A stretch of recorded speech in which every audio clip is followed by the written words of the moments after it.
Sejak divonis bersalah oleh Majelis Kasasi Mahkamah Agung pada 2019 atau 6 tahun silam, dan setelah 5 kali ganti kepala Kejari Jaksel, Sylvester nggak pernah sedetik pun merasakan tidur bareng kloset di penjara. Ibarat Robocop nih ya. Tahu Robocop nggak? Itu yang tidurnya aja duduk. Pistolnya keluar dari paha. Bayangin Robocop udah mati disuruh kerja lagi. Robocop kebal peluru. Kalau Sylvester kebal hukum. Ditusuk pedang hukum gak mempan. Sylvesternya yang sakti apa pedang yang tumpul? Benar juga. Ya udah tahu saya, kok nanya saya. Upaya eksekusi hukuman 1 tahun 6 bulan penjara terhadap Sylvester Matutina yang gak jalan-jalan sangat berpotensi mengoyak kedaulatan hukum di negeri ini. Pasalnya hingga hari ini Sylvester belum juga ditahan meskipun status hukumnya telah ingkrah. Hukumnya ingkrah apa inkrash? Suka banget, keras banget, tapi nggak berani nembak. Ditembak Robocop nih. Pistolnya keluar dari paha.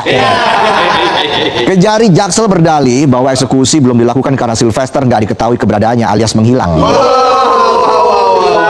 Ex Kepala Kejari Jaksel yang saat ini menjabat Kapus Penkum Kejagung, Anang Supriyatna, bilang pihaknya saat itu sudah bikin surat eksekusi, tapi Sylvester tiba-tiba hilang. Nyari Sylvester apa nyariin gaji? Langsung hilang. Belum sempet tarik tunai udah tarik napas. Anang nambahin, setelah Sylvester hilang datanglah COVID-19. Saat itu semua aktivitas dan kegiatan sangat dibatasi, termasuk untuk eksekusi narapidana. Jangankan narapidana baru, yang di penjara aja dibebasin. Come on, pandemi udah kelar sejak September 2022. Sekarang sudah Agustus 2025. Kok masih aja nggak dieksekusi? Apalagi alasannya? Alasannya lagi apa? Lagi apa alasannya? Ironinya, sampai sekarang Kejari Jaksel nggak pernah kasih pernyataan tegas kenapa susah mengeksekusi Sylvester. Padahal belakangan Sylvester sering muncul di media karena sempat dipanggil Polda Metro Jaya terkait kasus ijazah palsu Jokowi. Di kamera TV aja kelihatan, masa di mata penegak hukum nggak kelihatan? Bisa gitu. Apa jangan-jangan matanya rabun? Kalau susah lihat yang jauh namanya rabun jauh. Kalau susah lihat yang dekat namanya rabun dekat. Tapi jauh dekat tetap nggak bisa lihat, itu namanya nggak peka. Udah dikasih perhatian masih aja slow respon. Balik lagi ke Sylvester. Kapus Penkum Kejagung Anang membantah nggak dilakukannya eksekusi terhadap Sylvester bukan karena ada alasan politik. Komisi Kejaksaan atau Komjak ikut belain Kejari Jaksel. Mereka menepis tudingan Kejaksaan melindungi terpidana. Komjak justru mendorong pihak-pihak yang mengetahui keberadaan terpidana untuk memberitahukan kepada Kejari Jaksel. Come on, Sylvester sering banget nongol di TV. Jabatannya juga jelas. Tinggal nyalain TV atau samperin kantornya udah ketemu. Ini mau nge-eksekusi terpidana apa mau bikin sayembara? Hadiahnya gratis nonton. Nonton Merah Putih One for All. Setiap tahun loh ya. Nonton trailernya aja bikin rabun. Padahal kejaksaan itu punya tanggung jawab besar. Mereka eksekutor putusan pengadilan. Kalau alasan nggak tahu keberadaan dijadikan dalih, yang terusik bukan cuma kepercayaan publik, tapi juga martabat hukum itu sendiri. Hal itu bisa bikin presiden buruk kalau seorang Sylvester aja bisa menghindar dari hukuman cukup dengan ghosting, dan institusi hukum seolah nggak berdaya, atau lebih parah lagi memilih nggak berdaya. Terus apa bedanya institusi hukum sama bucin? Kena ghosting, pasrah, nyerah. Besoknya diajak balikan angguk-angguk. Di ghosting lagi, pasrah lagi. Udah kayak pajangan kucing goyang yang tadi itu. Halo teman-teman, kembali lagi bersama saya di channel ini. Teman-teman, kita telah menyaksikan sebuah cuplikan video dan terima kasih ya selalu bersama dengan saya. Ya, dimana teman-teman kita melihat masalah Sylvester ini yang masih heboh-hebohnya di kalangan masyarakat teman-teman, yang dimana atas kasus yang dialami oleh Sylvester ini teman-teman. Ya, dalam hal ini teman-teman banyak sekali masyarakat yang menjadi jengkel ya atas yang dilakukan oleh Sylvester ini teman-teman, yang dimana ya kemarin dia dipanggil dalam menghadirkan pengadilan teman-teman, dan atau melakukan PK teman-teman, dan Sylvester ini ya dia sakit teman-teman ya, alasannya ya karena dia dalam keadaan sakit. Nah, tentu dalam hal ini teman-teman, banyak sekali masyarakat Indonesia yang bertanya-tanya dalam hal ini teman-teman, ya apakah alasan itu sudah cukup atau bagaimana. Nah, dalam pihak kejaksaan juga teman-teman tidak bisa memberitahukan ya atau juga untuk ya masalah karena si Filister ini belum datang juga di pengadilan teman-teman. Dan kita tahu teman-teman kenapa si Filister ini tidak datang, ya memang dikatakan di situ karena sakit. Tetapi kita tidak tahu teman-teman kalau ada di balik ya dari itu karena kenapa? Ya pernah disampaikan oleh Mahfud MD ya bahwa ketika dia datang ya dalam pengadilan PK teman-teman, maka dia ditahan di sana teman-teman, atau artinya ya dimasukkan ke dalam penjara. Tetapi kalau kita melihat si Filister ini teman-teman belum siap.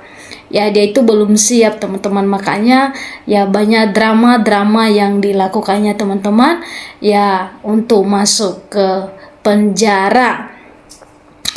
Nah teman-teman, dalam hal ini teman-teman ya kalau kita melihat ya kasus dugaan ya ijazah palsu Pak Jokowi teman-teman, nah sampai saat ini juga ya belum juga kelar teman-teman di media sosial ya, di kalangan masyarakat ya.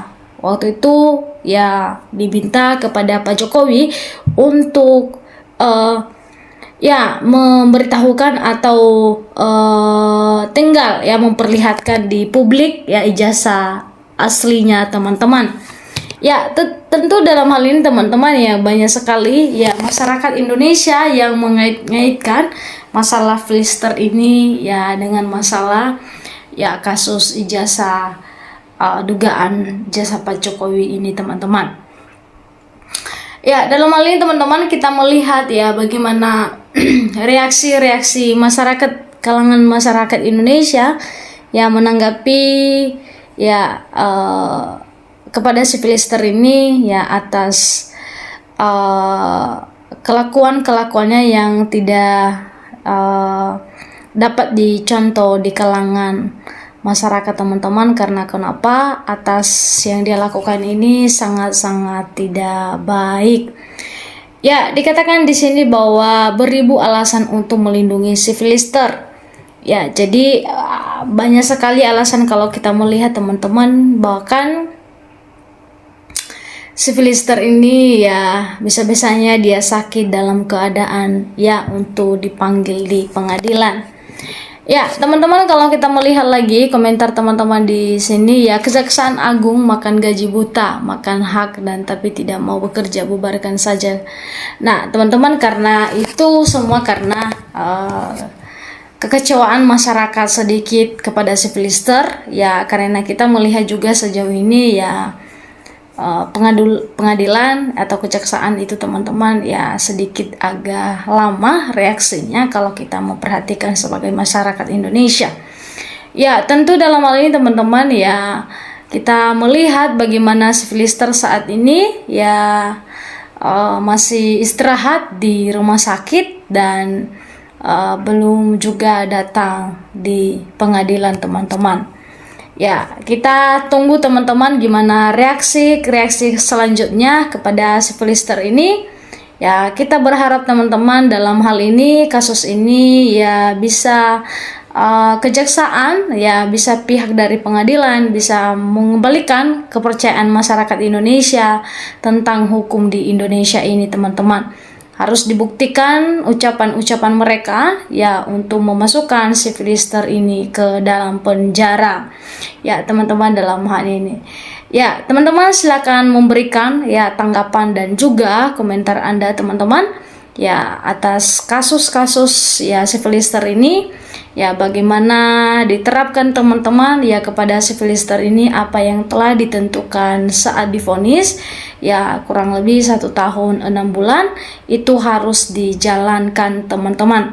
Ya jangan hanya omong-omong aja ya padahal tidak dilaksanakan. Tetapi yang kita mengharapkan dalam hal ini adalah melaksanakan, membuktikan ya kepada masyarakat ya untuk ya menegakkan hukum kepada seorang civilister ini teman-teman atas kelakuan dan perilakunya yang dia lakukan kepada Pak JK atau Pak Yusuf Kalla, atas pencemaran nama baik dan juga fitnah yang dia lakukan teman-teman. Ya, dalam hal ini teman-teman terima kasih selalu bersama dengan saya.